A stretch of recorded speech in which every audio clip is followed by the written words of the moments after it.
Donc je vais lancer officiellement le début de l'event.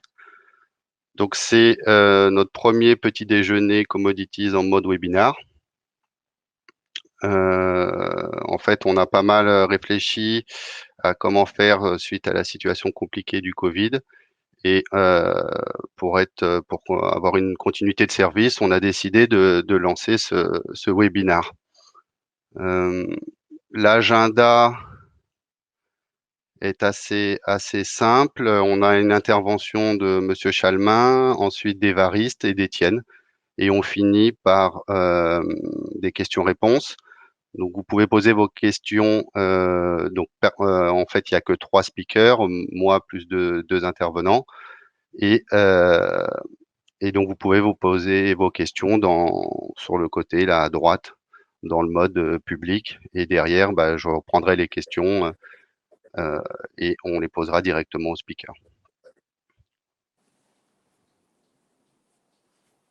Donc je vois que les personnes sont en train de se connecter Bon.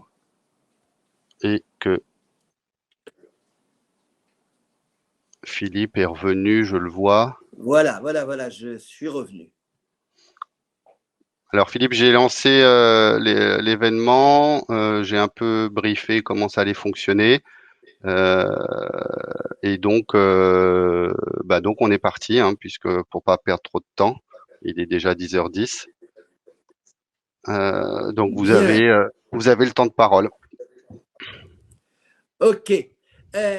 Écoutez, c'est un grand plaisir que de me retrouver avec vous pour un événement un peu particulier, puisque d'habitude, nous sommes sur les Champs-Élysées et puis j'ai le bonheur de vous présenter le rapport Cyclope de l'année. C'est un événement qui était prévu initialement au début du mois de mai, mais le début du mois de mai, nous étions tous en confinement et finalement, le rapport Cyclope sera publié, mais seulement la semaine prochaine. Donc, je vais vous en faire une sorte d'avant-première, puisque nous avons été nous aussi un peu perturbés. Et dans le rapport Cyclope, nous allons ça va être probablement la première ouvrage contenant une sorte, non point de bilan, mais d'analyse de ce que j'appelle, en tant qu'historien, et qui passera, je pense, à la postérité, comme la crise de 2020. Donc, mon exposé, que je vais essayer de contenir dans une demi-heure, mais Philippe Rocky aura l'autorisation de me couper, bien entendu. Mon exposé va être, il n'y aura pas de slide, parce que là, je suis assez mauvais en ce domaine, mais nos amis d'Engie vous transmettront bien entendu notamment tout le premier chapitre de Cyclope qui fait une centaine de pages et qui reprend finalement ces 4 mois que nous venons de vivre, ces 55 jours de confinement pour les Français, mais qui marque à mon sens une rupture assez profonde. Donc, je vais essayer de vous donner d'abord un point un peu macroéconomique et puis faire rapidement le bilan sur les marchés de commodités sans trop dévoiler ce qui fera finalement toute l'actualité de mon ami Évariste, sachant que cette semaine encore, ces chers marchés du gaz naturel ont véritablement fait des leurs. Euh, bon, tout d'abord, un mot qui est de dire que lorsque nous étions en train, au mois de janvier, de préparer Cyclope, nous étions dans une vision totalement différente. Et lorsque, en janvier précisément, nous faisions au niveau de Cyclope notre exercice traditionnel de prévision, soyons honnêtes, nous étions dans une certaine continuité de 2019, qui avait été une année gentiment moyenne, voire légèrement médiocre, surtout marquée par des ruptures et des accidents géopolitiques majeurs, au tel point que, dans un premier temps, on avait voulu sous-titrer le rapport Cyclope 2020, Le grand désordre du monde. Parce qu'effectivement, en janvier dernier, la croissance économique mondiale anticipée pour 2020 était de l'ordre de 3%. On se demandait simplement, et nous pensions qu'il n'y aurait pas de récession aux États-Unis. La grande question était de savoir si Donald serait réélu. L'autre grande question était de se demander si au mois de mars-avril, lorsque se tiendrait la réunion de l'Assemblée nationale populaire chinoise, le Premier ministre Li Keqiang donnerait un objectif de croissance supérieur ou inférieur à 6%.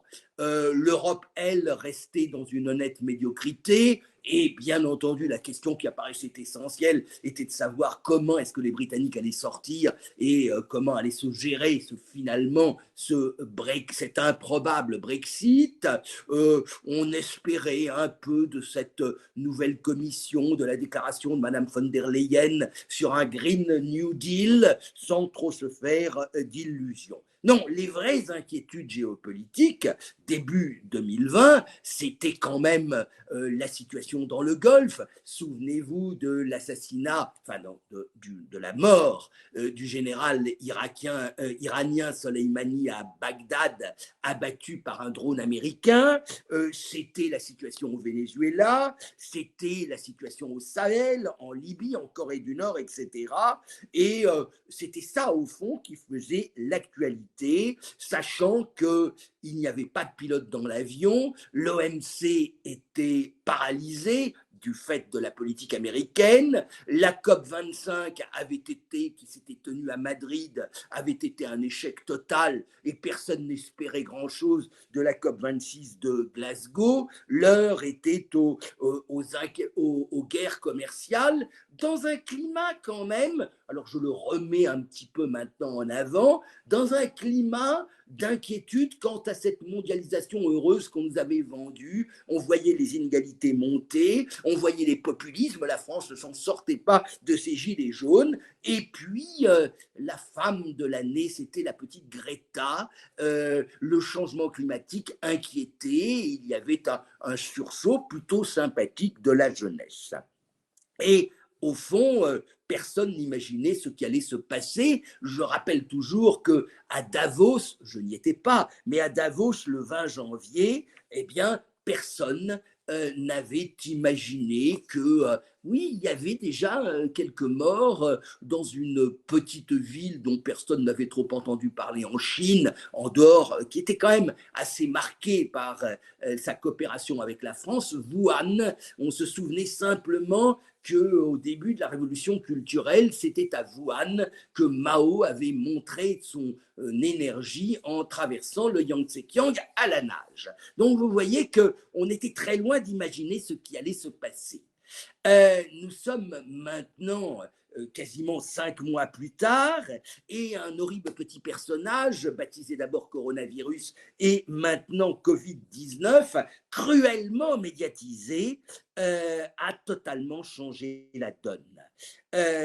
Alors changer la donne dans un immense silence, celui des hommes dans le confinement, celui des machines qui se sont arrêtées, et j'imagine dans vos entreprises, vous l'avez tous vécu les uns après les autres, celui même de l'immobilité à laquelle nous avons été contraints, et ceci a plongé le monde dans une crise sanitaire qui n'est pas la pire de l'histoire, mais qui s'est transformée en une crise économique majeure et dans une certaine mesure aussi, dans une crise de sens et peut-être même, et c'est là, je suis historien, donc c'est là où je prends quelques risques, dans une crise qui marque un tournant. Et je fais de cette crise de 2020 autre chose que la crise asiatique de 97, que la crise Internet de 2001, que la crise sur les marchés financiers de 2008. J'en fais une inflexion majeure, comme ça avait été le cas de la crise de 29 ou de la crise de 1974. Je vais passer très rapidement parce que vous avez tous, comme moi d'ailleurs dans le confinement probablement, regardé et abusé des chaînes d'information en continu. Donc vous savez tout de cette pandémie à longueur d'interviews de médecins se contredisant les uns les autres. Je voudrais simplement vous rappeler que ce n'est pas la première pandémie et que il y a quand même quelques exemples par le passé. Je vous fais grâce de la peste d'Athènes qui avait coûté sa vie à Périclès, mais tout le monde se souvient de la grande peste noire de 1348, dont l'impact économique et social a été infiniment plus important. Il y eut le temps des pestes qui dura du XIVe au XVIIIe siècle. Au XIXe, ce fut le temps des choléras. Depuis le XXe, nous sommes plutôt dans le temps des grippes, c'est toujours un peu la même chose. Je vous rappelle que la grippe espagnole qui touche l'Europe à partir de 1918 fit entre 1917 à peu près et 1920 au niveau de la planète 50 à 100 millions de morts. Que plus près de nous, la grippe asiatique de la fin des années 50 fit, suivant les fourchettes, entre 1,4 et 4 millions de morts.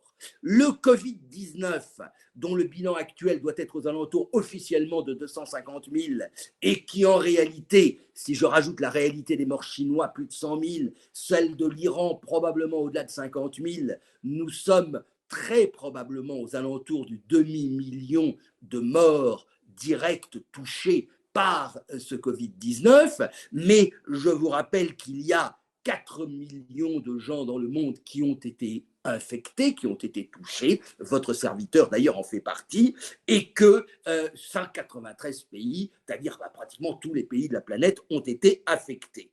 Ce n'est pas de loin, à l'échelle historique, ce n'est pas la pire des pandémies. Il y a eu bien pire par le passé, mais c'est la première qui ait été vécue en temps réel, au fil des médias, et qui, de ce fait, a provoqué des réactions, parfois excessives ou autres, l'histoire seule le jugera, a provoqué des réactions de la part des politiques. Le résultat, ça a été, nous commençons à en sortir, mais ça a été le confinement d'une manière ou d'une autre de plus de la moitié de la population mondiale.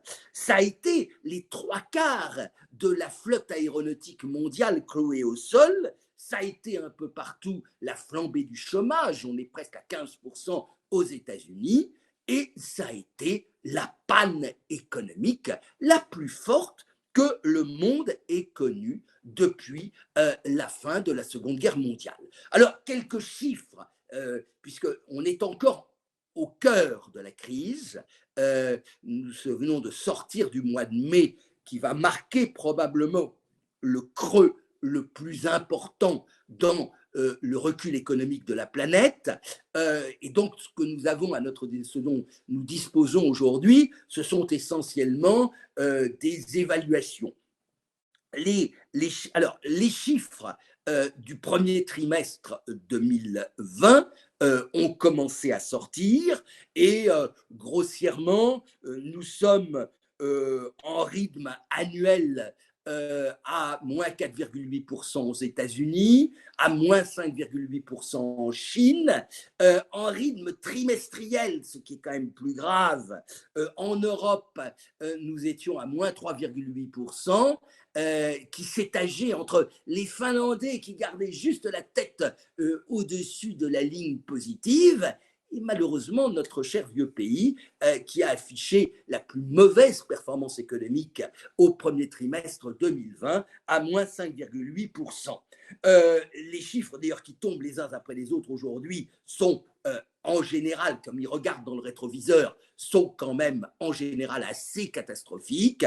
Je vous ai dit notamment cette montée en puissance du chômage à peu près partout. Vous avez vu les chiffres français. Sachez par exemple que 33 millions d'Américains, et le chiffre doit être un peu plus élevé aujourd'hui, mais aux alentours du 15 mai, 33 millions d'Américains s'étaient inscrits au chômage et qu'une grande partie d'entre eux, malheureusement, ne bénéficient pas de couverture sociale. Et comme une proportion non négligeable d'entre eux sont des Afro-Américains, ceci illustre quand même ce qui est en train de se passer avec ces émeutes autour de la mort de George Floyd aux États-Unis. Tout le monde sait que, alors on est encore au second trimestre, mais que les chiffres du second trimestre seront probablement pires. Bruno Le Maire a parlé de moins 20% pour la France au deuxième trimestre, c'est probable, et on aura un peu partout des performances de ce type.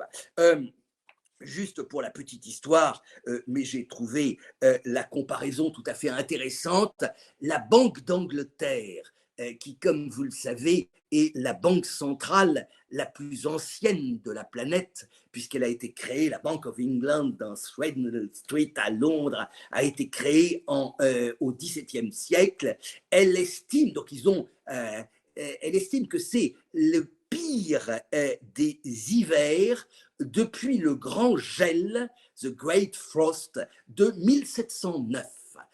1709 en France, on est sous la Régence et ça a été effectivement une période extraordinairement difficile et pour eux c'est la pire des périodes depuis 1709.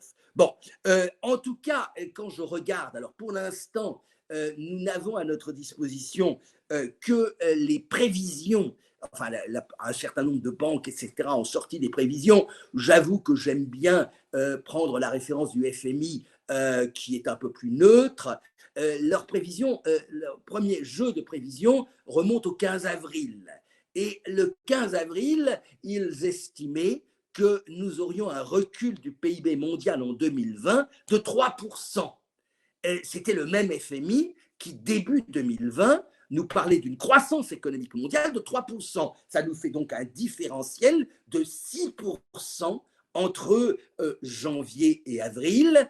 Et Madame, je n'ai plus son nom en tête, la Bulgare qui a pris la succession de Christine Lagarde à la tête du FMI, Madame Gencheva ou un truc comme ça, nous a annoncé que les prévisions qui seront publiées à la fin du mois de juin seront probablement bien pires. Il faut s'attendre, je n'en ai pas fait au niveau de Cyclope, mais il faut s'attendre à un recul du PIB mondial en 2020 de l'ordre de 4 à 5%, avec un recul plus marqué des pays avancés de l'ordre de 7%, les États-Unis autour de 5%, l'Europe, Madame Lagarde, il y a 2 jours, a dit ce sera entre moins 8 et moins 11%. Moi, j'étais sur moins 8%, j'étais peut-être un peu trop optimiste.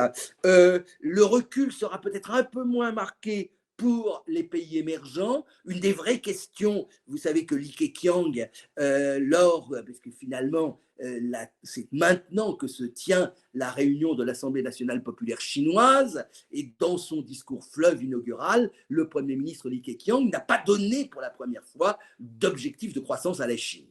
La vraie question est de savoir si la Chine finalement aura une croissance positive ou non, c'est-à-dire s'il y aura ou non un véritable rebond chinois, puisque la Chine, elle, est à peu près en train aujourd'hui de sortir du confinement. À peu près partout, nous avons des chiffres négatifs.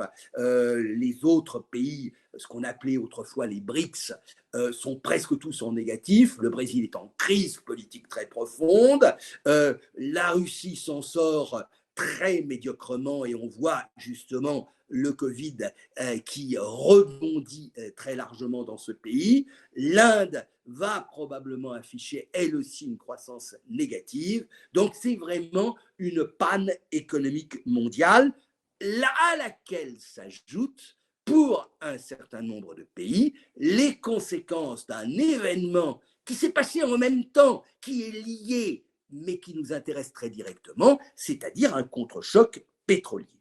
C'est incontestablement la crise économique la plus brutale, la plus forte que le monde ait connue depuis 1945. Et je dirais que mesurer, il est très probable que le recul économique, on fait toujours la comparaison avec 1929, le recul économique de 2020 est largement comparable à ce que le monde, et notamment les États-Unis, avaient connu en 1930. Mais la différence et la comparaison avec la crise de 29 doit s'arrêter là, parce que la crise de 29, elle dure 4 ans, que lorsque Roosevelt arrive au pouvoir en 1933, le PIB américain est de 60% de celui de 1929, et que nous n'anticipons pas, et pour l'instant, tout le monde anticipe un rebond économique dès 2021, et j'aurais quand même tendance à accepter ce petit vent d'optimisme. Alors, qu'est-ce qui s'est passé quand même? Nous avons eu une réaction des États à peu près générale, des plans de relance qui affichaient au compteur pas loin de 10 000 milliards de dollars, représentant 10% du PIB pour des pays comme le Japon et l'Inde, 3 000 milliards de dollars aux États-Unis pour le programme CARES, et les démocrates de la Chambre des représentants ont voté, mais ça ne passera probablement pas, 3 000 milliards de dollars supplémentaires, le tout financé par des déficits budgétaires, par de la dette, avec finalement une solution pour l'instant relativement indolore, puisque les taux se maintiennent à des niveaux, excusez-moi, extrêmement faibles. Je signale que l'Europe, qui avait pris énormément de retard, qui n'arrivait pas à se mettre d'accord, on ne voulait pas de Corona Bonds, etc. L'Europe, alors est-ce que c'est un moment hamiltonien? Je n'en sais rien, mais l'Europe semble avoir déverrouillé la chose avec la proposition franco-allemande reprise par Madame von der Leyen, dans lequel nous aurions enfin un véritable plan de relance à hauteur de 750 milliards de dollars, constitué pour les 2 tiers, non point de prêts, mais de véritables subventions aux pays qui pourraient en avoir besoin. Attendons quand même que ceci soit entériné par le Conseil européen du 18 juin prochain. Ceci étant, ce qui est aussi frappant, c'est de voir que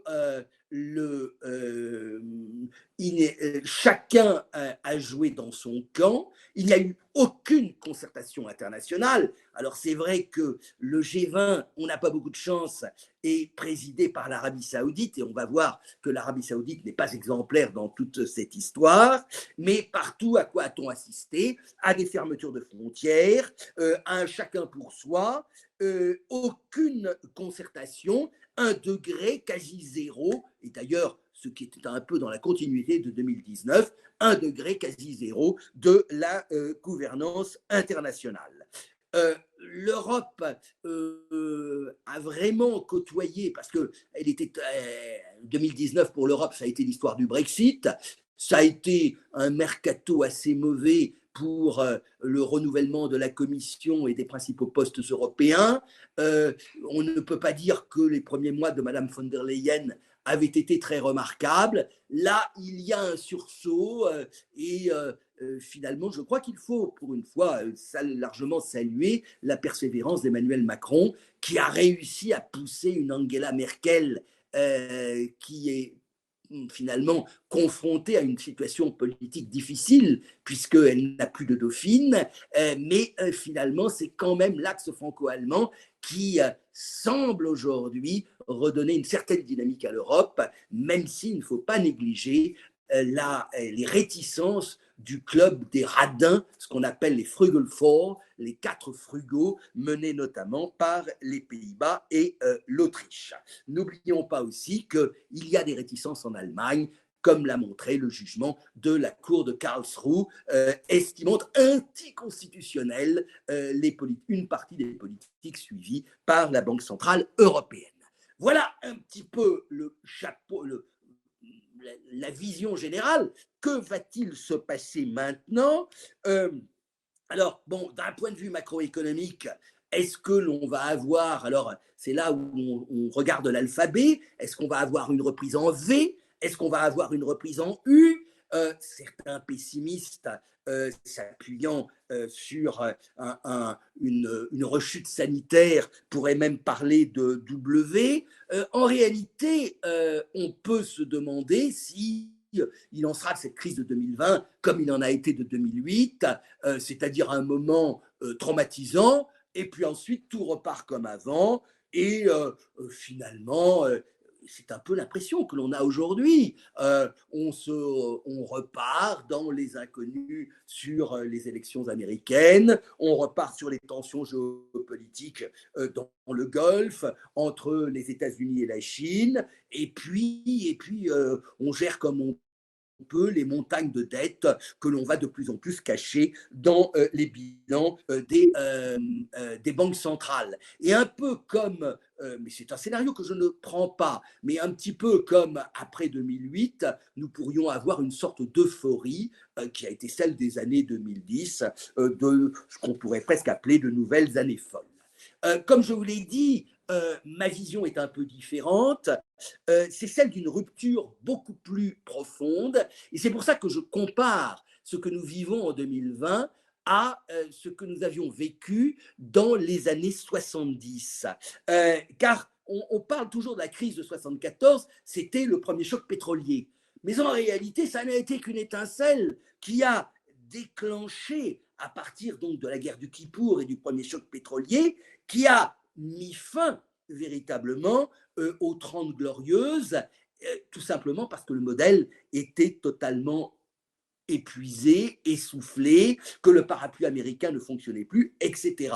Et les années 70 ont été des années de transition et qui ont été marquées, in fine, par un renouveau du modèle libéral, voire néolibéral, et qui ont préparé finalement une nouvelle période de 30 glorieuses, celle de la deuxième mondialisation qui s'ouvre symboliquement avec l'effondrement du communisme en 1990.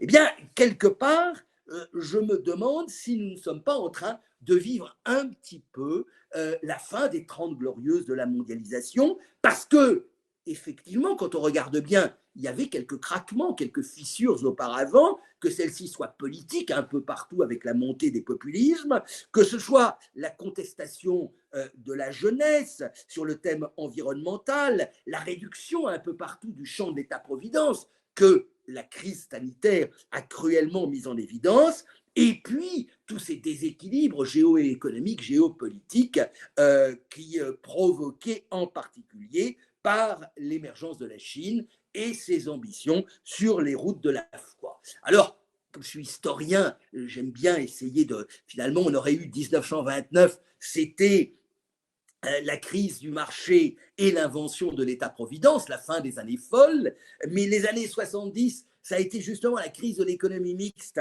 et le retour en force du marché. Peut-être que 2020 marquerait à nouveau une crise de l'économie de marché, un renouveau des solidarités. C'est peut-être là relativement exagéré. Je ne suis pas sûr que ce soit la fin de la mondialisation, mais je pense que cette crise de 2020 va augmenter un petit peu ce grand doute en Occident que nous commencions à vivre depuis quelque temps. Alors un mot maintenant de ce qui s'est passé sur les marchés. Car en fait, nous avons eu avant tout, provoqué donc par la crise économique liée à la crise sanitaire, nous avons eu partout une crise de la demande. La demande s'est effondrée. Et ceci, bien entendu, a provoqué des réactions sur les marchés. Avec peut-être quand même une différence, c'est que à l'intérieur de cette crise de 2020, nous avons un véritable contre-choc, non seulement pétrolier, mais aussi énergétique. Dans la mesure où, avant, je dirais que nous avions abordé, lorsque je faisais mes prévisions début 2020, nous étions sur une vision de marché qui avait été plutôt en déclin, à quelques exceptions près, en 2019, et dont le déclin se poursuivrait.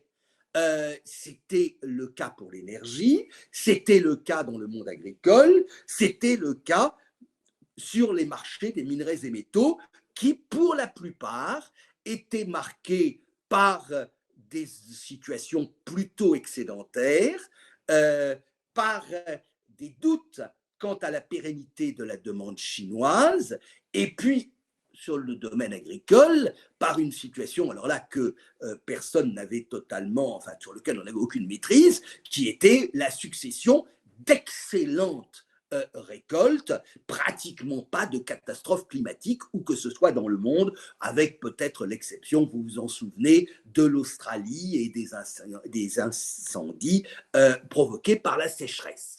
Mais pour le reste, nous avions des situations qui inclinaient le prévisionniste que j'étais à penser que le déclin des prix se poursuivrait. C'était en particulier le cas du pétrole. Et sur le marché du pétrole, il était symptomatique de voir qu'au moment où les tensions étaient à leur extrême entre l'Iran et les États-Unis, avec la mort du général Soleimani abattu par un drone américain à Bagdad, le baril de Brent n'était monté que à 70 $, alors que normalement, on aurait pu imaginer que l'on aurait dépassé les 100 $ le baril avec la perspective de la fermeture du détroit d'Ormuz éventuellement.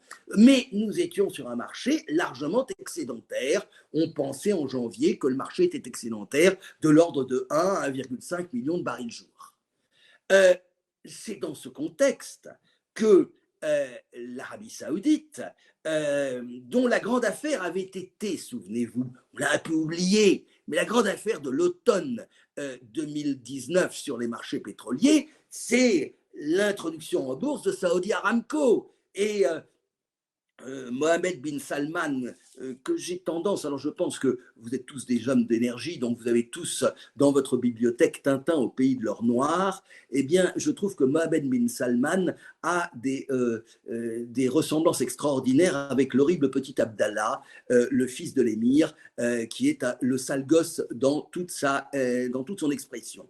Ben, l'horrible petit MBS, lui, il n'avait qu'une idée, c'était que Saudi Aramco soit l'introduction en bourse historique, il fallait absolument dépasser les 2000 milliards de dollars. Tous les banquiers de la planète, qui étaient pourtant arrivés en salivant déjà de tous les fils qu'ils allaient pouvoir se faire, lui ont dit, écoutez, Prince, ça n'est pas raisonnable, 1500, 1600, on y arrivera peut-être, 2000, c'est pas possible. Il les a foutus à la porte, il a un peu fait la pression sur tous les fonds possibles dans la région. Toujours est-il qu'il est presque arrivé à 2000 milliards de dollars, mais la valorisation de Saudi Aramco, c'était symbolique du renouveau finalement de l'Arabie saoudite. Et donc, il n'était pas question que le prix baisse. Or, le prix en janvier, souvenez-vous, commence à baisser. Le résultat, début mars, vous vous en souvenez maintenant, l'OPEP propose une nouvelle réduction des quotas et de manière à maintenir les cours au-delà de 60 $. Les Russes disent ben non, non, nous on n'a pas envie, c'est totalement idiot, ce qui était d'ailleurs assez raisonnable, parce qu'on joue à ce moment-là le jeu des Américains et on continue à maintenir la dynamique du pétrole et du gaz de schiste aux États-Unis. Donc nous, on ne joue pas à ce jeu-là. Et le vendredi, souvenez-vous, 5 ou 6 mars, le front de l'OPEP Plus éclate. Le lendemain, colère du petit Abdallah, et il décide de déclencher une guerre pétrolière. C'est vrai, peut-être pas été idiot en d'autres moments, ça a été bien entendu la pire des décisions. L'Arabie saoudite, il a donné l'ordre à Saudi Aramco de passer à 12 ou 13 millions de barils jour, au maximum de ce qu'il pourrait produire. Ils se sont mis à casser les marchés, y compris d'ailleurs surtout les marchés du pétrole russe, du pétrole Oural, etc. Et le résultat, eh bien, on a eu ce premier contre-choc pétrolier. On est tombé de 50-60 à peu près aux alentours de 30 $ le baril. Et c'est à ce moment-là qu'on s'est rendu compte qu'il y avait quelque chose qui s'appelait le Covid, qu'il y avait le confinement. Il y a un certain nombre de fonds qui ont vachement bien joué la chose, Pierre Endurand pour ne pas le citer, et que on allait avoir une forte chute de la demande, puisque vous savez que sur avril et mai, il est très probable que la demande mondiale de pétrole a diminué de 25 à 30 millions de barils jour, c'est-à-dire de 25, puisqu'on est sur un marché mondial de 100 millions de barils jour, ça vous le savez. Donc, c'était quand même quelque chose de considérable. Le marché est devenu monstrueusement excédentaire, au point d'ailleurs de ne même pas prendre au sérieux la décision prise en catastrophe quelques semaines plus tard, de reconstituer l'OPEP+, cette fois-ci avec la bénédiction de Donald Trump, de retirer 10 millions de barils jour du marché. Ça n'a pas été suffisant. Et je vous rappelle qu'au plus bas, alors non pas le 20 avril, le 20 avril, on a cet épisode tout à fait marrant dont on peut parler d'ailleurs, qui a coûté quand même 3,6 milliards de dollars à un certain nombre de spéculateurs, notamment chinois. Donc ça fait toujours plaisir de voir qu'ils se sont fait avoir eux aussi. Mais donc je ne parle pas du petit moment du pétrole négatif et des cours négatifs le 20 avril sur le contrat de juin du WTI à New York, donc dans un cas très précis, mais de vous rappeler simplement que le 22 avril, le Brent en séance va passer en dessous de 16 dollars le baril. Donc là, on a mon deuxième contre-choc pétrolier. Depuis, le marché a rebondi. Marché a rebondi parce que, bon, d'abord, il y a la demande chinoise, il y a eu quand même une certaine élasticité de la production américaine et finalement, un certain nombre de fonds qui avaient joué à la baisse se sont assez logiquement mis à jouer à la hausse. Et donc, hier soir, nous étions presque pour le Brent à 40 dollars le baril, ce qui vous montre d'ailleurs une volatilité extrême que vous ne retrouvez pas forcément d'ailleurs dans vos achats d'essence à la pompe en France. Je le signale, mais nous avons le matelas fiscal qui nous permet d'amortir ce genre de choc. Donc, voilà un petit peu la situation. Je voudrais, et sans prendre trop de temps et ni d'espace, vous dire aussi que ce contre-choc pétrolier, il est encore pire en ce qui concerne le gaz naturel. Évariste va vous en parler, lui, il a des graphiques, mais vous dire simplement que nous étions hier, les prix spot du GNL en Asie du Nord étaient à 1,85 $ le million de BTU, British Thermal Unit, là où à la mi-octobre, nous étions à 6,80 $. Et à la limite, si vous prenez les baisses de prix, la baisse de prix, j'ai fait les calculs entre le 1er janvier et le 1er mai, donc sur les 4 premiers mois de l'année, je ne l'ai pas encore fait sur le mois de mai, nous avions une baisse à l'époque de plus de 60% du prix du pétrole et déjà de 50% du prix du gaz naturel. Et une dépêche de Reuters ce matin me disait que c'était le gaz naturel qui maintenant avait pris le record en termes de chute. Qu'est-ce qui s'est passé sur les autres marchés ? Et Philippe, ne vous inquiétez pas, je sais que je dois être en train déjà de dépasser, donc c'est ça. je vais Il essayer te reste, d'être il vous reste relativement 5 bref. minutes. 5 minutes, merci Philippe. Donc, qu'est-ce qui s'est passé ? Globalement, et là je vous donne les chiffres que nous avons calculés, qui seront d'ailleurs dans Cyclope entre le 1er janvier et le 30 avril 2020, notre indicateur Cyclope est en baisse globale de 42%. Si j'enlève le pétrole et les métaux précieux, l'indicateur est en baisse de 10%. Et en fait, nous avons eu, alors il y a eu des baisses de prix incontestables sur un certain nombre de produits qui notamment ont subi le ricochet, en quelque sorte, de ce contre-choc énergétique dont je vous ai parlé. C'est le cas du sucre. La baisse de prix du sucre, et il n'était déjà pas très très cher, il s'est encore effondré, c'est dramatique d'ailleurs pour les filières européennes, puisqu'il n'y a plus de politique agricole commune en la matière. Nous avons une baisse des prix du sucre qui est de 22%. Pourquoi ? Parce que au Brésil, bénéficiant en plus de la dévaluation continue du réal, les producteurs de canne à sucre ont plutôt intérêt à produire du sucre qu'à produire de l'éthanol. Nous avons eu la même chute des prix pour le maïs, pour la même raison liée à l'effondrement des prix du pétrole sur le marché américain et donc à la moindre compétitivité de l'éthanol malgré les subventions américaines. Nous avons une chute encore plus forte qui concerne l'huile de palme pour la même raison. Là, c'est bien entendu le biodiesel. Nous avons, excusez-moi, une chute de prix assez forte en ce qui concerne le coton. Mais là, alors pour deux raisons. D'abord parce que s'il est une consommation qui s'est totalement effondrée, c'est celle des textiles. Vous n'avez pratiquement pas acheté de vêtements depuis 3 mois, donc les collections d'été, c'est pratiquement passé. Et par ailleurs, eh ben, les fibres synthétiques bénéficient bien entendu de la baisse des prix du pétrole. Donc là, on a un certain nombre de marchés dont les prix sont tombés, et ceci étant lié, bien entendu, à l'impact du pétrole. On peut y voir la même chose d'ailleurs sur, par exemple, ce qu'on appelait les métaux électriques, c'est-à-dire ceux qui devaient profiter de l'élan de la voiture électrique, élan qui est pratiquement arrêté, que ce soit le cobalt, le lithium, même le nickel. L'ensemble des métaux a vu la baisse des prix de l'ordre en moyenne de 10 à 20%, avec des cas différents. Mais la plupart des marchés des métaux, d'ailleurs, ont marqué un rebond très net à partir grossièrement de la fin mars, un petit peu comme les marchés boursiers qui, vous l'avez vu, ont rebondi en achetant déjà quelque part la reprise. Et dans le cas de la plupart des minerais, métaux et des matières premières industrielles, en achetant bien entendu la reprise chinoise.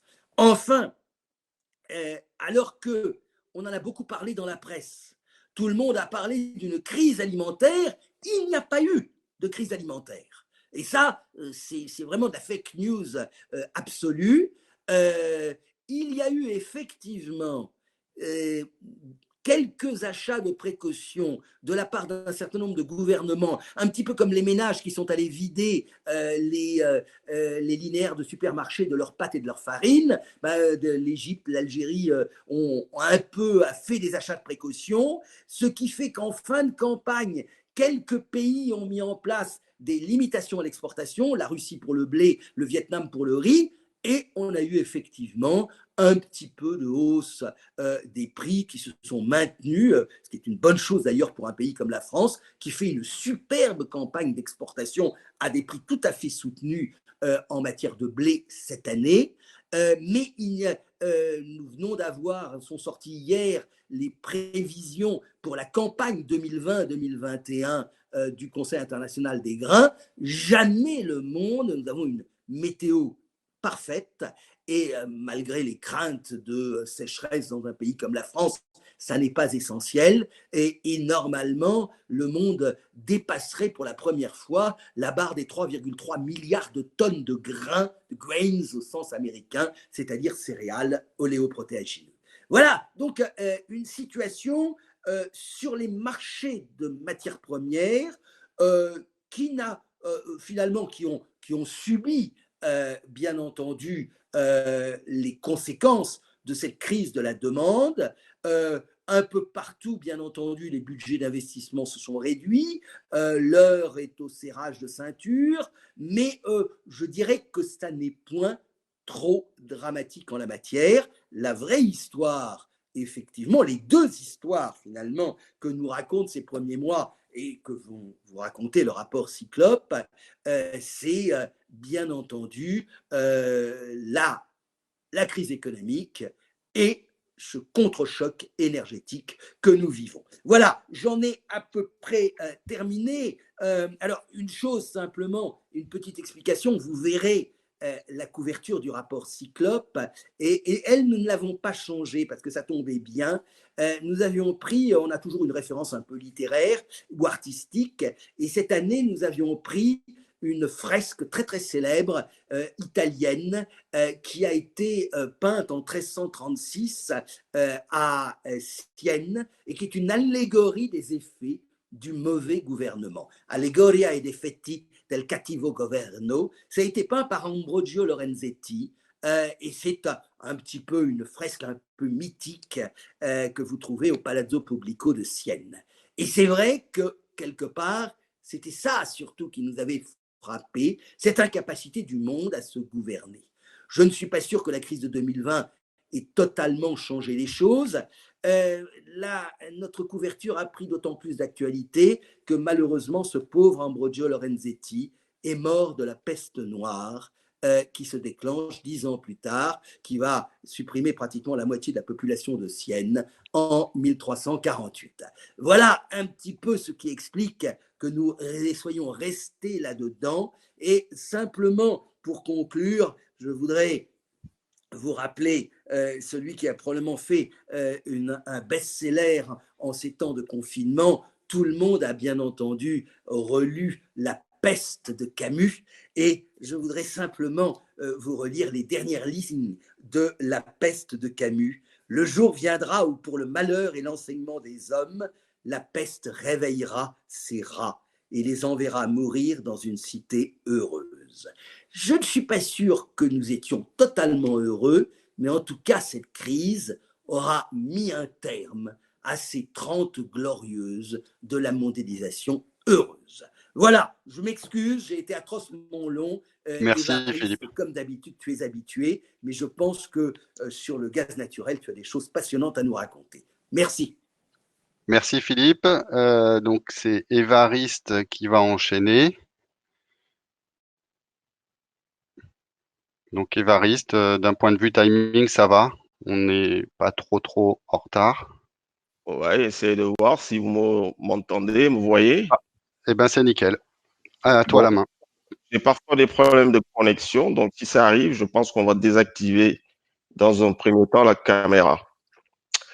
Donc bonjour à tous. Pour faire la transition avec ce que vient de dire Philippe, bon, il y a ce graphique qui donne un panorama des prix de l'énergie.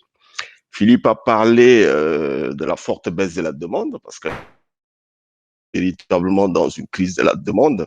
Et sans surprise, le produit qui a été le plus affecté, ben, c'est le pétrole. C'est le produit par excellence utilisé dans les transports. Et donc, dans une situation où les déplacements sont contraints, fatalement, c'est le pétrole qui a le plus souffert. Donc, vous voyez assez clairement la forte baisse des prix du pétrole donc à partir du mois de mars. Philippe a également parlé du point bas qui a été atteint au mois d'avril, au moment où le WTI atteignait des prix négatifs. Le Brent était également très bas. Mais par contre, par la suite, vous voyez le net rebond, parce que finalement, il y a eu un espoir de déconfinement et de reprise de l'activité économique et des déplacements. Donc le pétrole rebondit, qu'on fait les prix du gaz et du charbon dans le même temps. Mais ce qui est intéressant dans ce graphique, c'est qu'ils étaient déjà relativement faibles. Donc, en pourcentage de baisse, ben, la baisse, sans surprise, a été beaucoup plus modeste que celle qu'on a connue sur les prix du pétrole. Par contre, ce qui va nous intéresser le plus sur ce graphique, c'est la comparaison entre notre prix européen et le prix américain. Le titre du graphique, c'est que le prix européen est tombé en dessous. Bon, ce n'est plus totalement vrai, parce que si vous avez suivi l'actualité, ils sont en train de rebondir ces derniers jours. Mais en tout cas, c'était une situation assez exceptionnelle de voir les prix du TTF en dessous des prix du Henry Hub. Donc, sans surprise, lorsque ça arrive, ça a déclenché une réaction des producteurs américains, des exportateurs de GNL. Donc, sur ce slide, on voit l'évolution des importations de GNL vers l'Europe, qui reste relativement élevée. Mais on commence à sentir une baisse, et notamment une baisse en provenance des exportations américaines. Le graphique qui est tout en bas, il vous donne la répartition des flux avec les parts de marché. Et vous voyez assez nettement le rétrécissement de la part de marché américaine. Donc, les États-Unis représentaient à peu près 25% de parts de marché au mois d'avril. cette part est tombée à 19% au mois de mai. Bon, il y a un bug, hein, excusez-nous, il y a un bug sur le slide. Ce n'est pas fail au sens d'échec, c'est plutôt fail, donc c'est plutôt tombé à 19% au mois de mai.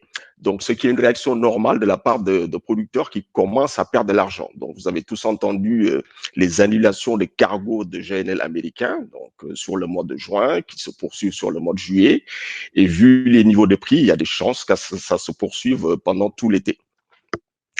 Par contre, sur le marché européen, les États-Unis sont certes un fournisseur important, mais ils ne sont pas les seuls. Il y a deux autres fournisseurs très, très importants pour notre marché européen, c'est la Russie et la Norvège. Donc là, vous avez l'évolution journalière des flux russes et norvégiens. Pour noter que les flux norvégiens, ils avaient déjà fortement décroché au mois d'avril. Donc, ils avaient commencé à baisser significativement, essentiellement les flux livrés vers le Royaume-Uni, où les prix au NBP ont souffert davantage, en fait, tombant à des niveaux historiquement très bas. Donc, les Norvégiens ont réduit significativement leurs flux. Mais par contre, vous voyez que sur tout le mois, par contre, changement à la fin du mois de mai, avec une forte baisse des flux russes, qui impacte fortement les prix, c'est normal, mais dans le même temps, vous voyez que les flux norvégiens ont augmenté. Donc, au final, on avait une sorte de compensation entre ces deux principaux fournisseurs, des flux russes qui baissaient à la fin du mois de mai, mais par contre, des flux norvégiens qui augmentaient. Donc, le marché s'est dit, tant que les deux se compensent, ça maintient les flux à des niveaux relativement élevés et ça ne peut pas entraîner un rebond significatif des prix. Pour qu'il y ait rebond significatif, il faut évidemment qu'il y ait une baisse combinée vu l'étendue de la baisse de la demande.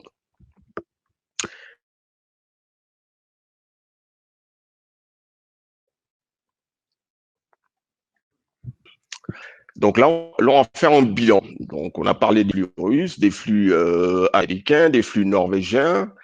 On va parler un tout petit peu de la demande. Donc ici, vous avez un bilan au périmètre OCDE Europe.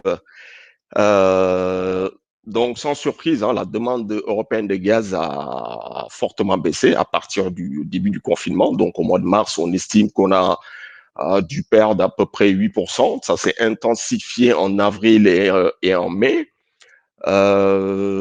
Avril-mai, la moyenne, on doit être sur du moins 15%. Par contre, on pense que sur le reste de l'année, évidemment que la baisse de la demande sera beaucoup plus faible. Ça, c'est pour la demande. Après, vous avez la répartition par secteur. Sans surprise, c'est le secteur industriel et c'est le secteur de la production d'électricité qui ont le plus souffert avec le confinement. Donc, si on passe maintenant à la partie offre, donc l'offre est découpée en offre russe, offre norvégienne, les flux GNL et également les retraits des stockages. On estime que pour éviter que les stocks ne se remplissent un peu trop vite, les flux russes et flux norvégiens ne devraient pas augmenter à très court terme. Donc, maintenir les flux tels qu'ils le sont à l'heure actuelle, ça permet au moins d'éviter un trop rapide remplissage de stockage. Ça ne suffira pas à entraîner un rebond significatif des prix. Pour qu'il y ait rebond significatif, comme on l'a déjà mentionné, il faudrait qu'il coupe davantage. Mais le fait de maintenir les flux au niveau actuel, ça permet au moins de maintenir les prix spot au niveau de 4-5 euros du mégawattheure. Et par contre, on estime que le véritable danger pour eux, c'est plutôt la fin de l'année. C'est la période Q4. En Q4, il y a déjà un rebond qu'on peut espérer au niveau de la demande, parce que là, il y a une saisonnalité de la demande, donc la demande devrait être un peu plus élevée, en supposant effectivement un hiver normal. Mais ce qui va arriver, c'est que les stocks, ils seront pleins. Donc actuellement, on est en taux de remplissage aux alentours de 73%. Donc on sera plein, on estime, au mois de septembre, et ce sera début septembre ou fin septembre. Ça dépendra des flux russes et norvégiens. Mais en tout cas, on sera plein au mois de septembre. Des stocks pleins au mois de septembre, c'est-à-dire qu'il y a assez de disponibilité en termes de sous-tirage. Et d'après nos estimations, pour qu'il n'y ait pas une capacité, les flux russes et les flux norvégiens devraient continuer à être relativement faibles sur la fin de l'année. C'est-à-dire que ces deux fournisseurs devraient accepter une baisse d'une année sur l'autre sur les mois d'octobre, novembre, décembre. Si ce n'est pas le cas, tout le gaz additionnel qu'ils vont mettre sur le marché, il viendra en concurrence avec le gaz en stock. Plus ils en mettront, moins on tirera sur les stocks et ces stocks seront encore disponibles sur le mois de janvier, février, mars avec une pression baissière sur les prix.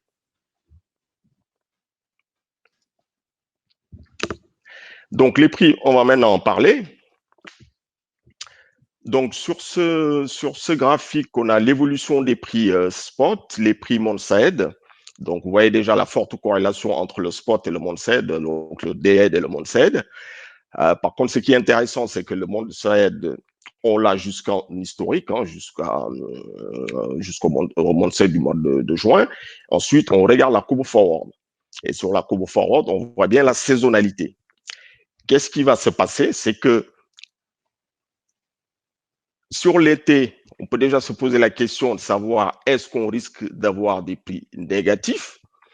Je dirais que tant que les stocks ne sont pas pleins, c'est quand même difficile d'avoir des prix simplement parce qu'il y aura toujours incitation à récupérer le gaz qui est disponible à des prix bas voire négatifs pour le mettre en stock. Donc, tant qu'il y a de la place dans les stockages, normalement, les prix ne devraient pas être négatifs.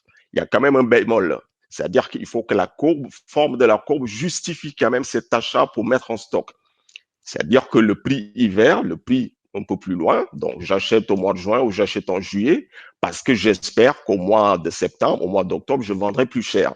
Donc la forme de la courbe fait que ce sera difficile d'avoir des prix négatifs parce que j'aurai toujours intérêt à acheter pour stocker parce que je peux revendre plus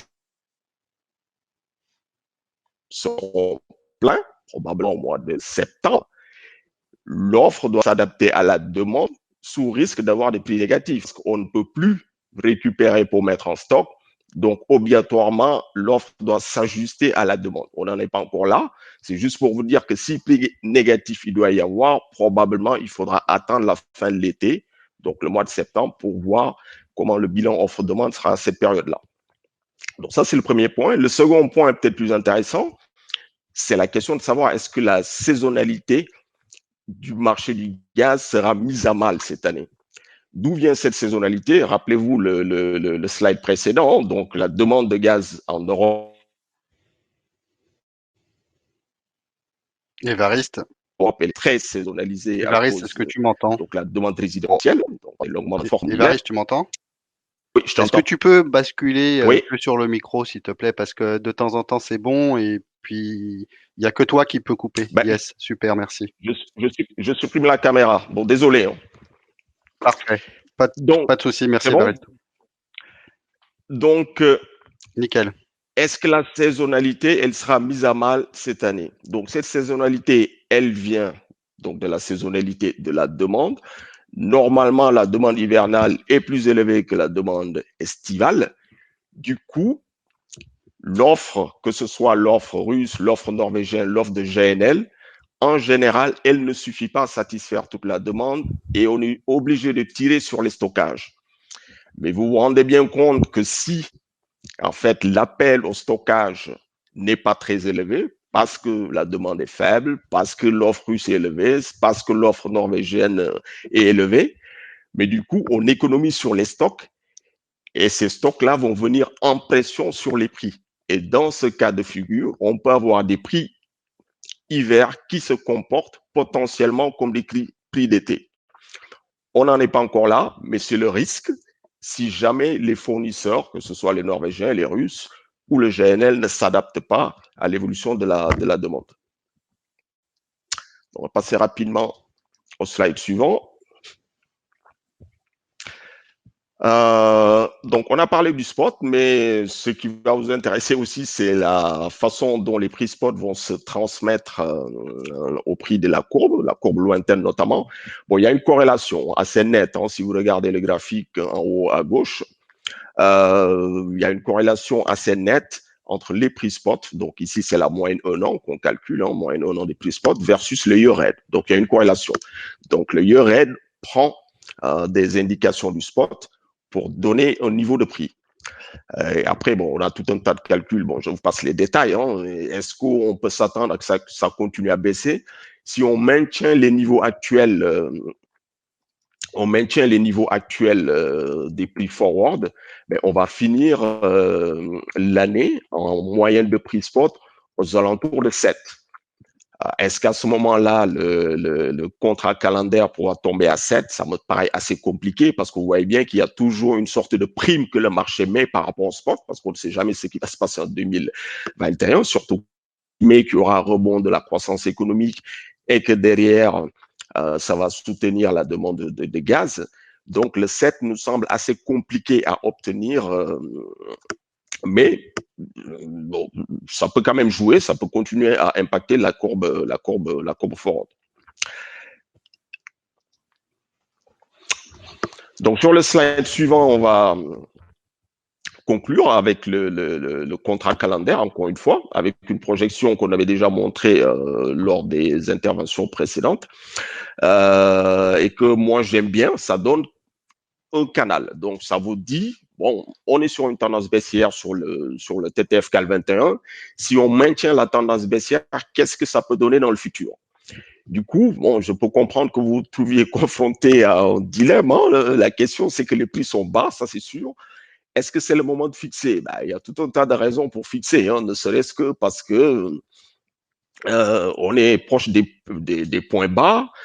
Et si jamais vous êtes plutôt en mode je regarde ce coordonné une couverture en mode linéaire, ben, on est aussi plus bas. Donc, tout un tas de raisons pour fixer. De notre côté, il y a aussi des raisons pour ne pas fixer. Donc, la première raison étant que le contrat calendaire reste quand même très élevé par rapport au prix spot. Et surtout, nous, on estime, et notre projection de modèle nous dit que si on continue sur cette tendance baissière, on peut atteindre à la fin de l'année 2020 un contrat calendaire aux alentours de 10,96. Allez, disons un peu moins de 11. Donc, ça veut dire qu'il y a encore du potentiel de baisse. Ben, après, je dirais que la décision vous appartient. Hein, c'est à vous de savoir si le potentiel de baisse, est-ce que vous estimez qu'il est encore supérieur au potentiel de hausse? Ben, le potentiel de baisse, c'est de dire, allez, là, actuellement, on est en train de traiter autour de 12. Est-ce que je pense que ça peut tomber à 11? Bon, le 11, pourquoi? Parce qu'on estime qu'en fin d'année, en fin décembre 2020, on peut tomber à 11. Ou est-ce que je pense que ça peut tomber au niveau du spot? Au niveau du spot, 6-7. 6-7, rappelez-vous ce que j'ai dit sur la saisonnalité, ça voudrait dire que je gomme quasiment la saisonnalité et que mon contrat calendaire traite au niveau du spot. Donc, pas de saisonnalité été-hiver. Est-ce que raisonnablement, vous pensez qu'on pourrait atteindre cette situation-là à la fin de l'année? Ça, c'est la première partie de la balance. Ben, l'autre partie de la balance, c'est regarder où peut monter le marché si jamais ça se passe. Bon, c'est pour ça que le bullish price, bon, je ne sais pas à quel niveau ce sera. Donc, c'est pour ça qu'il est laissé en paramètres. Si ça monte, jusqu'où ça peut aller. Et avec ça, vous avez les deux paramètres de la balance pour savoir quelle serait la meilleure décision à prendre. Bon, j'en ai terminé pour le gaz, mais vous n'en avez pas terminé avec moi parce que après l'intervention d'Étienne, j'ai encore 2 slides à vous montrer. Philippe, c'est bon, j'en ai fini. Merci Évariste. Étienne, donc il est à 11h10, Étienne, sans te mettre la pression.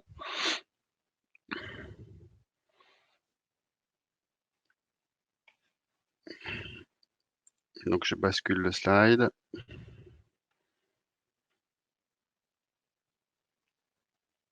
Étienne, tu es avec nous?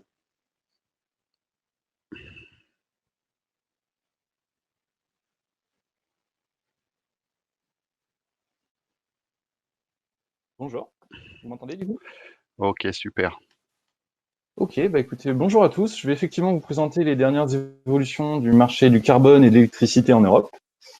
Et je vous propose de commencer par le carbone. Alors comme vous le savez sûrement, la crise sanitaire et économique a eu un impact significatif sur les prix du carbone qui se sont écroulés, comme vous pouvez voir sur le graphique de droite, jusqu'à 40% l'espace d'une semaine lors de la mise en confinement de la plupart des pays européens. Alors pourquoi une chute aussi importante? La première et principale raison, c'est que toutes les entreprises émettrices soumises à l'EU ETS, donc le marché européen du carbone, ont vendu massivement leurs quotas afin de générer du cash pour protéger leur cash flow. Mais il y a également eu une action de la part des investisseurs qui ont abandonné le marché du carbone pour protéger leur placement dans les autres marchés. Suite à cet effondrement des prix, on a pu observer un regain progressif mais assez important des prix, donc sur plusieurs raisons. La première, c'est bien sûr un optimisme face au ralentissement de la propagation du virus. Et également, le marché a été soutenu par toutes les propositions de stimulus pour relancer l'économie des banques centrales et des gouvernements. On a pu observer également en avril plusieurs rebonds. Donc le premier avec en anticipation de l'annonce des producteurs de pétrole de coupure de la production, ce qui a un peu soulevé les prix, mais qui n'a pas réussi à convaincre réellement le marché sur une tendance haussière. Et puis, une ou deux semaines juste après, et j'en parlerai un peu plus dans la suite sur la partie marché d'électricité, EDF qui a complètement revu à la baisse sa prévision de production nucléaire pour les 3 années à venir et qui a remanié entièrement son planning de maintenance. On a ensuite eu une baisse légère, donc on peut le voir sous le graphe de droite à partir de fin avril, où ici le marché a suivi les fondamentaux, donc à savoir une baisse profonde des émissions attendues, d'une part à cause du confinement, puis de la baisse de la demande en électricité et industrielle suite à la crise économique. Et enfin, on a eu un regain dernièrement en mai, donc ici plus sur des parties techniques, donc à savoir une baisse des enchères à cause de pas mal de jours fériés et un optimisme dû à la sortie du confinement de plusieurs des pays.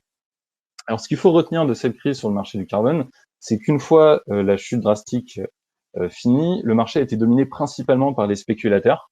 Donc, c'est-à-dire que les entreprises émettrices ont vraiment abandonné le marché puisqu'ils ont cherché à tout prix à protéger leur cash flow avant tout. Le marché a été également marqué par une forte volatilité et une forte corrélation avec les marchés financiers du pétrole.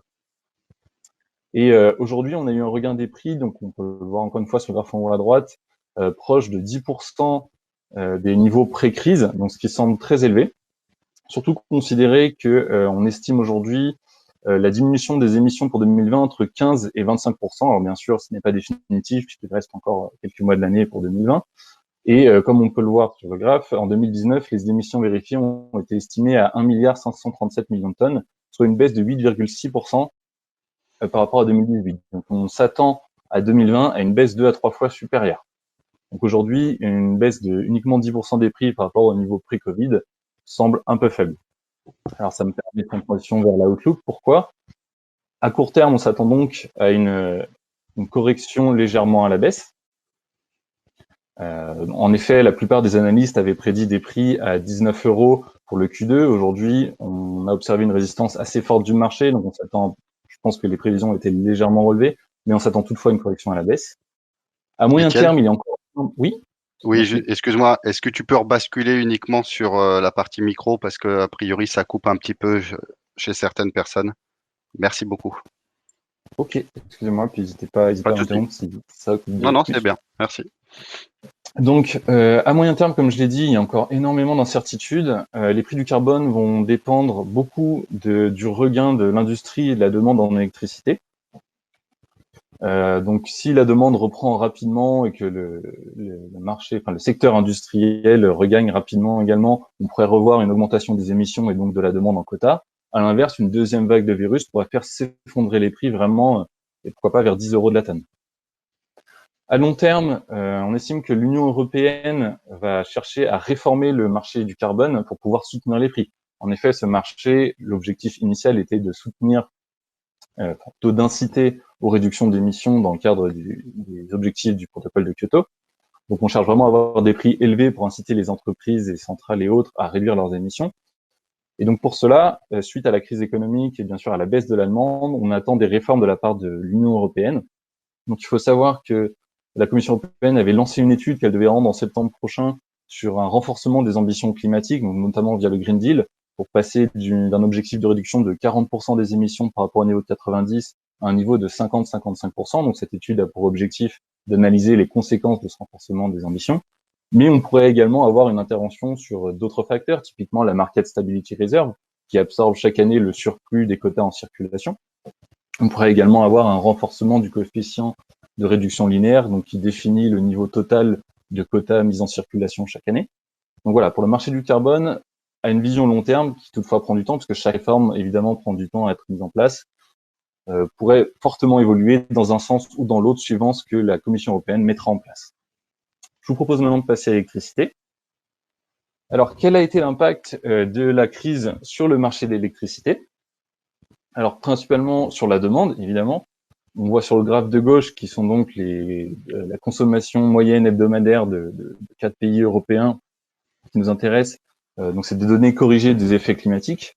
Donc, à savoir la température qui baisse, normalement, augmente la demande. Donc, on a enlevé cet effet-là pour analyser plus précisément l'impact du Covid.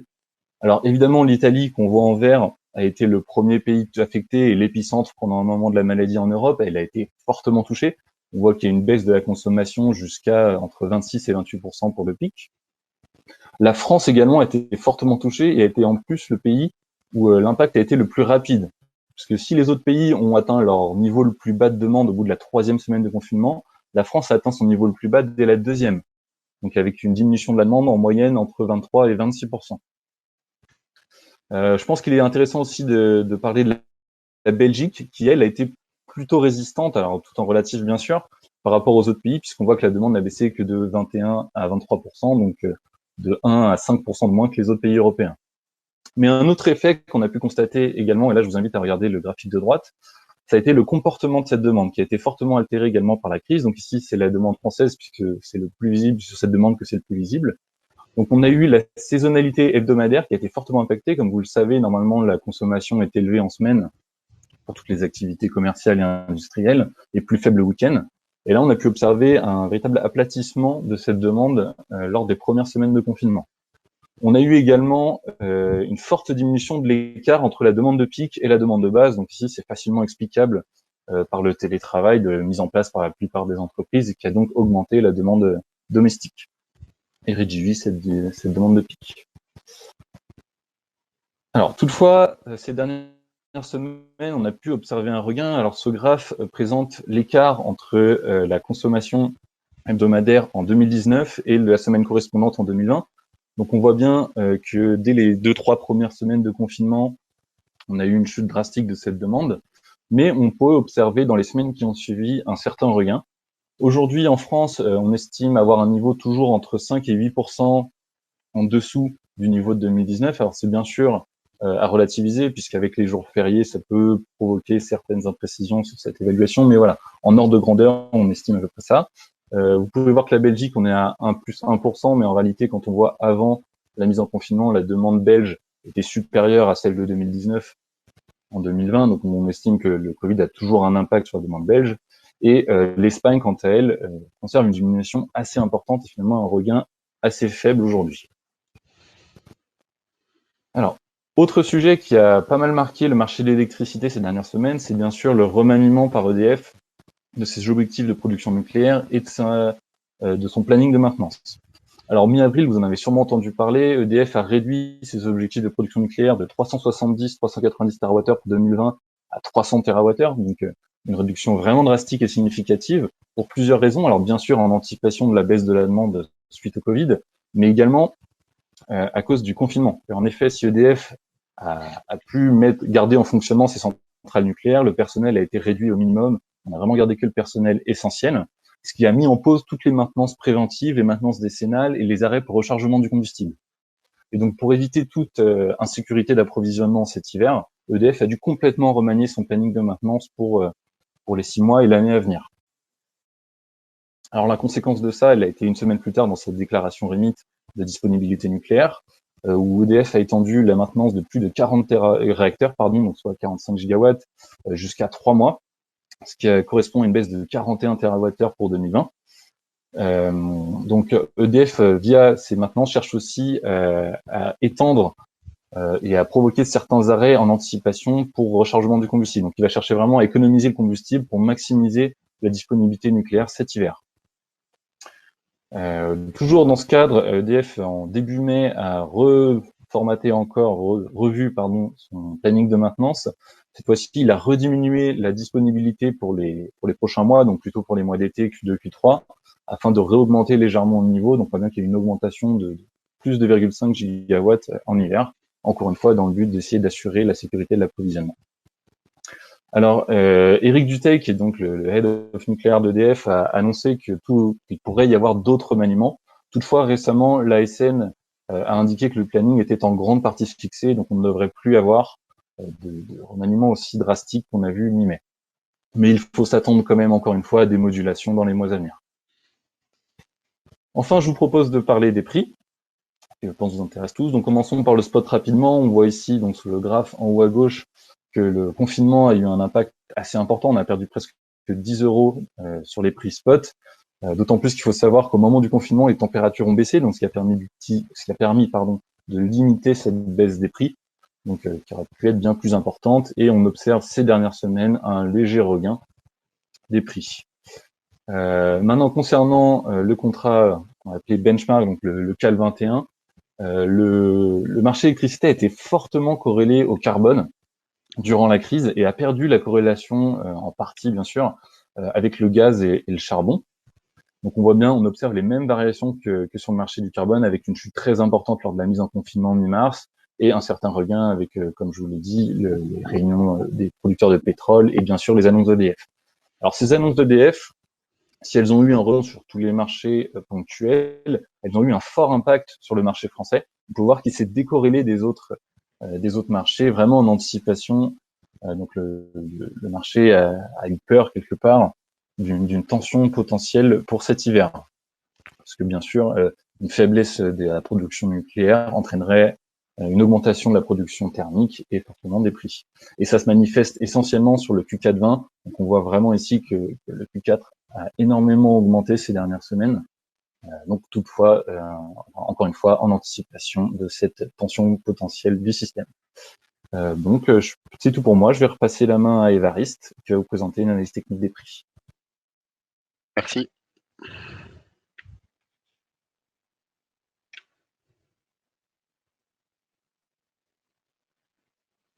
Bonjour, c'est bon?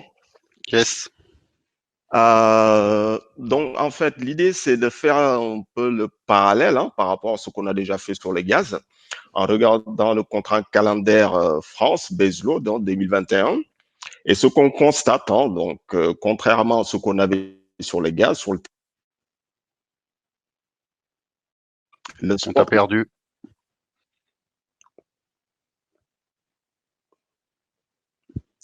c'est revenu ou non? Vas-y. Est-ce que vous m'entendez? Oui. Donc, sur l'électricité France, le spot n'est pas un très bon indicateur du URED.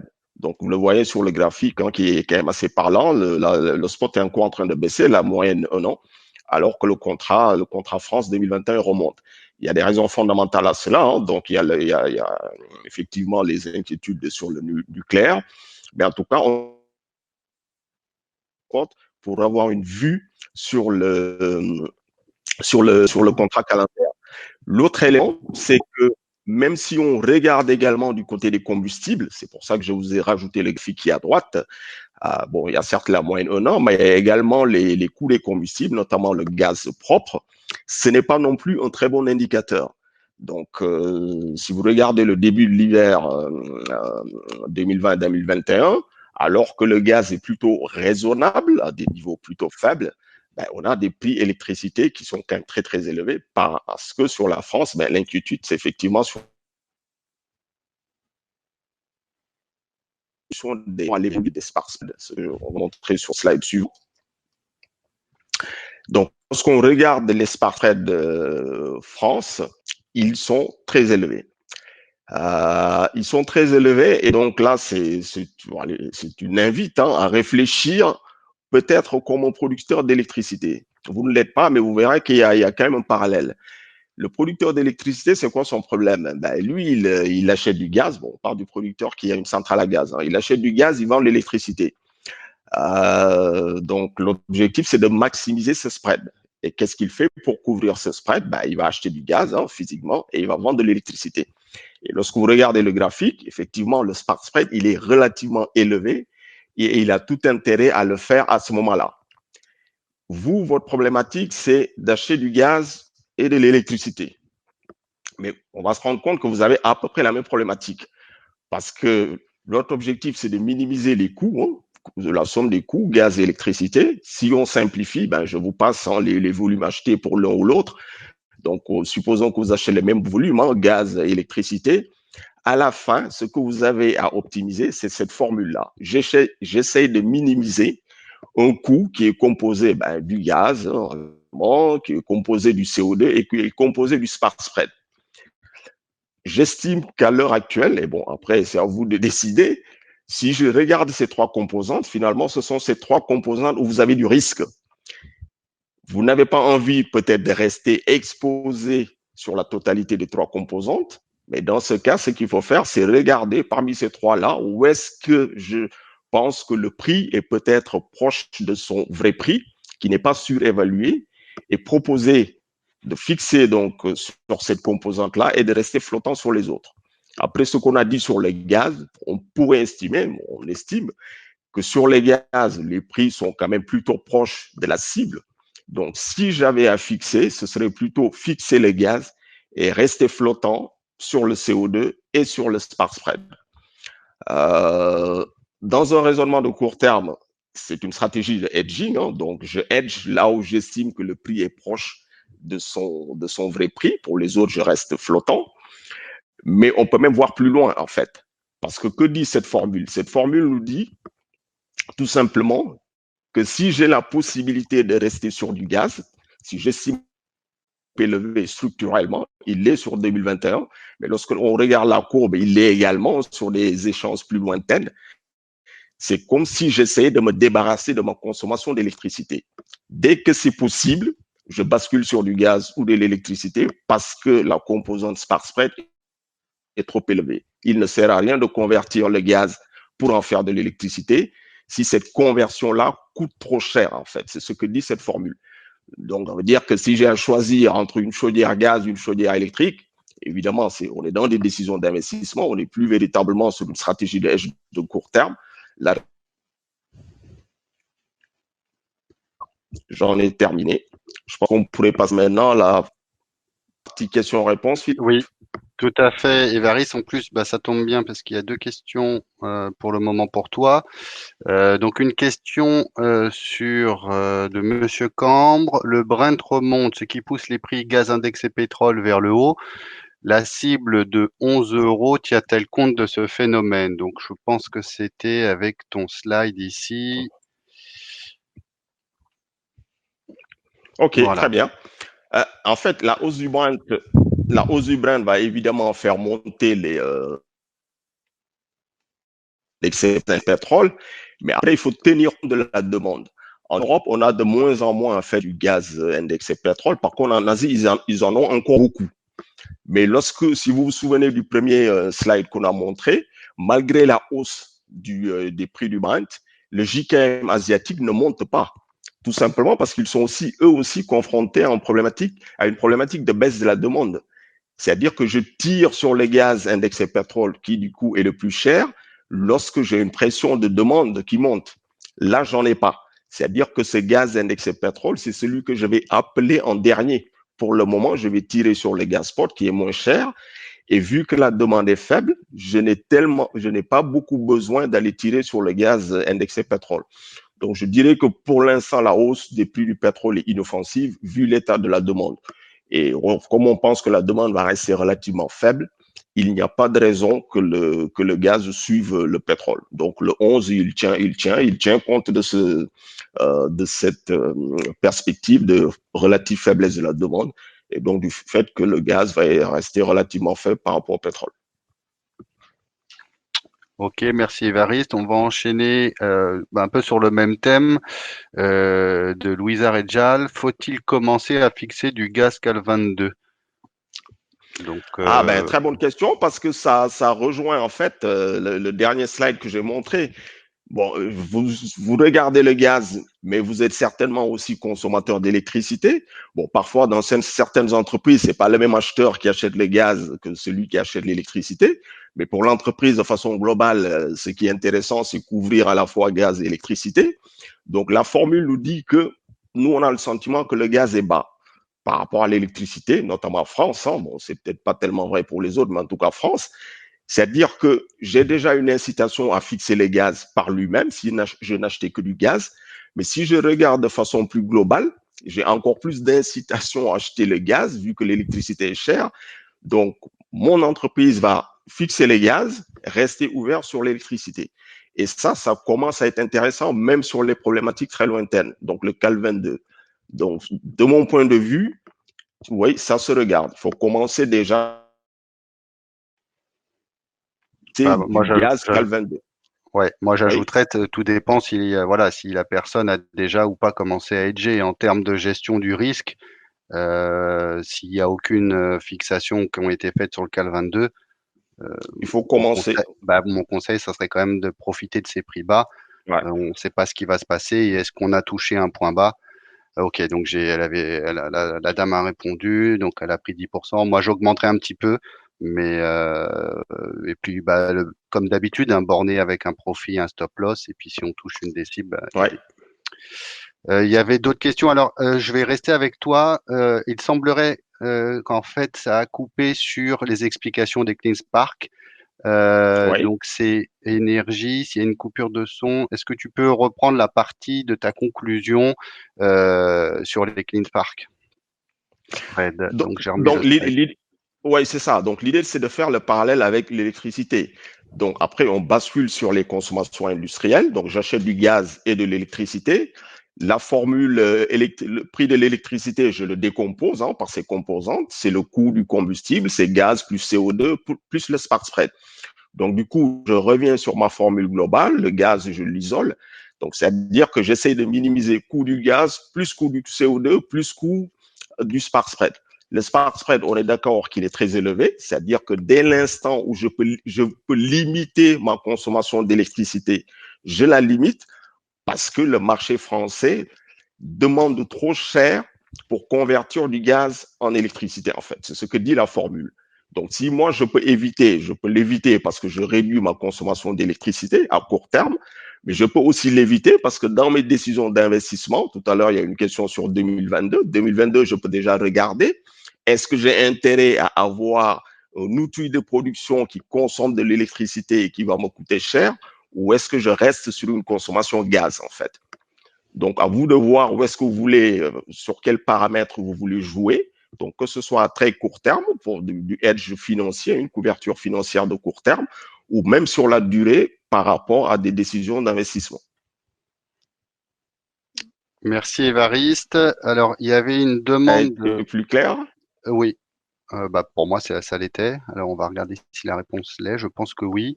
Euh, alors le timing, on avait prévu d'arrêter. On va prendre encore une ou deux questions vers 11h30. Je vois, donc c'est pour Étienne. Exactement. Donc sur le graphique, il y avait une question de Frédéric Arga.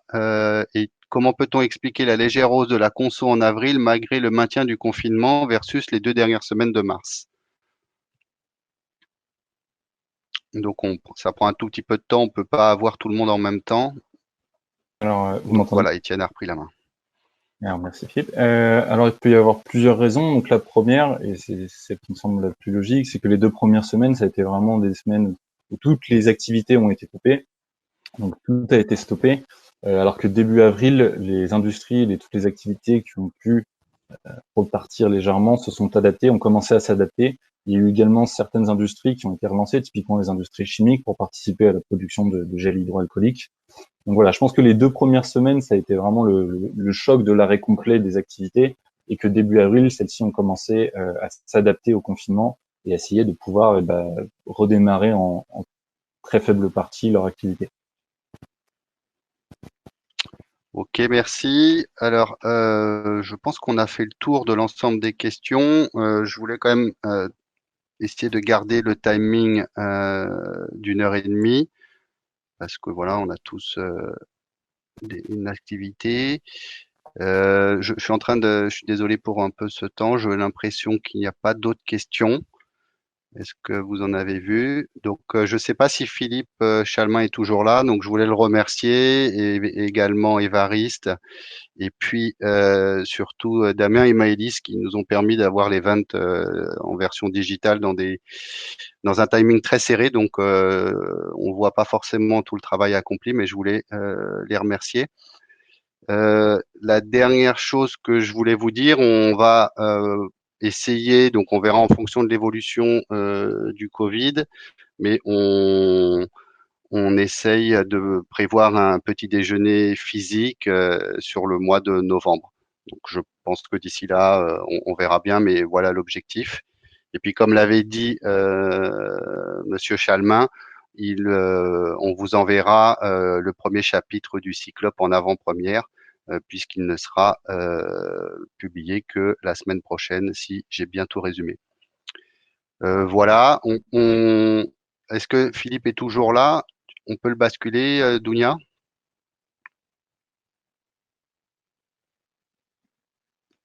Ok, bah je suis pas sûr qu'il soit toujours connecté.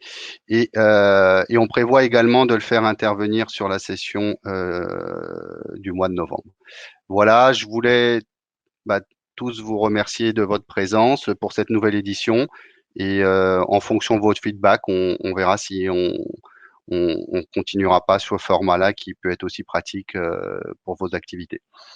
Merci à tous. Ah, Philippe nous a rejoint, donc je tenais à te remercier en direct. Je sais pas. Non, t'as pas encore la main.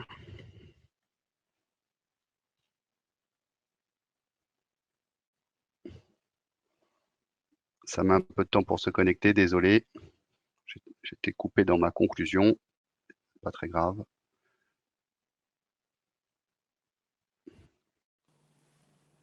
Ah, Vous ça y est. m'entendez? Oui, on t'entend, Voilà, Philippe. Donc, je tenais à te voilà. remercier Non, mais pour, c'était. voilà, bah, dans cette situation, les tests qu'on a effectués ensemble avant. Comme toujours, c'est très très intéressant ton point de vue. J'expliquais tout à l'heure également qu'on se revoyait si c'était Tout possible à en fait. physique sur le mois de novembre. Donc voilà, je te laisse conclure si tu as un mot de fin ou Voilà. puis sinon. Non, moi j'ai trouvé les analyses de nos deux amis d'Engie tout à fait intéressantes. C'est vrai que nous vivons quand même, parce que bon, on s'est tous focalisés sur l'affaire des prix négatifs du pétrole, ce qui était vraiment un épiphénomène. Euh, En Europe, Évariste l'a dit, on n'est pas tellement loin. Bon, lui, il a écarté, mais de la possibilité d'avoir des prix négatifs du gaz. Et puis, on est habitué sur l'électricité à bien des moments à avoir des prix négatifs. J'avais simplement, parce que j'ai vu qu'il y avait une question qui était passée sur Oui, le GNL américain, ok, je les ai pour zappés, attirer votre merci. attention sur le fait que le GNL américain n'est plus du tout rentable sur la zone asiatique. Parce que ils peuvent difficilement sortir à moins de 3,5 dollars le million de BTU, que c'est le marasme total d'ailleurs sur le marché des méthaniers aussi, au passage. Donc on est en train de vivre des choses tout à fait passionnantes sur le gaz naturel et je me réjouis d'avoir l'occasion de faire le point en novembre, même si on dit toujours qu'il ne faut pas que les criminels reviennent sur le lieu de leur forfait. Et donc, c'est toujours dangereux quand on a fait des prévisions de revenir 6 mois plus tard. Chacun le sait, mais ce sera là, on vit quand même une chose intéressante et y compris d'ailleurs où serons-nous et que ferons-nous au mois de novembre prochain. Je veux croire en la courbe en cloche, cette fois-ci du Covid, de ce bon professeur Raoult, mais comme tout le monde, vous avez pu remarquer qu'il y a quelque chose de tout à fait comparable. Si la médecine n'est pas vraiment une science, l'économie en est aussi peu elle-même. Et donc, nous devons nous préparer à l'imprévisible. Merci Philippe. Voilà. Bonne journée à tous. Au revoir. Au revoir à tous.